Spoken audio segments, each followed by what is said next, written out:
இந்த வீடியோ கொஞ்சம் பாருங்களேன். ஒரு ஜங்கிள்ல ஒரு டெட்லி ட்ராப். ஒரு ஹண்டர் கோகனட் ஷெல்ல ட்ரீல கட்டி வைக்கிறார். அதில் ஒரு ஸ்மால் ஹோல், காயின் சைஸ் தான். உள்ள ஒயிட் ரைஸ் கொஞ்சம் போட்டு வைக்கிறார்.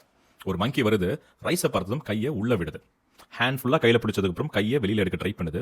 பட் வரல. எம்டி ஹேண்ட் ஃப்ரீயா உள்ள போயிடுச்சு. பட் க்ளோஸ் ஃபிஸ்ட் வெளியில வர முடியல.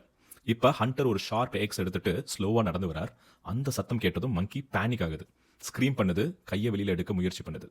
ஆனால் முடியவில்லை. கை முழுக்க ப்ளீட் ஆகுது. அதால கண்ட்ரோலே பண்ண முடியல அதோட பெயினை. You know what, freedom is just 1 metre அவே.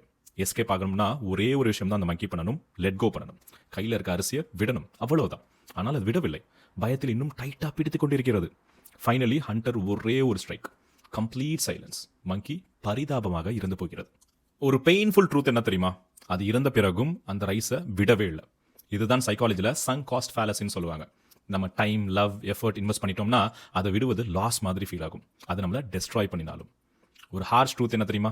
நீங்க பிடித்திருக்கிறது ஹாப்பினஸ் இல்லை, அது உங்கள் டிஸ்ட்ரக்ஷனாக கூட இருக்கலாம். விடுவது சம்டைம்ஸ் லாஸ் இல்லை, லைஃப் சேவ் பண்ற டெசிஷனாக கூட இருக்கலாம். இன்னும் எவ்வளவு நாள் தான் உங்களை காயப்படுத்துற விஷயத்தை பிடித்து கொண்டே இருப்பீர்கள்? If this hits you, comment let go and share this with your friends and family. வாழ்க்கை ரொம்ப அழகாக இருக்கும்.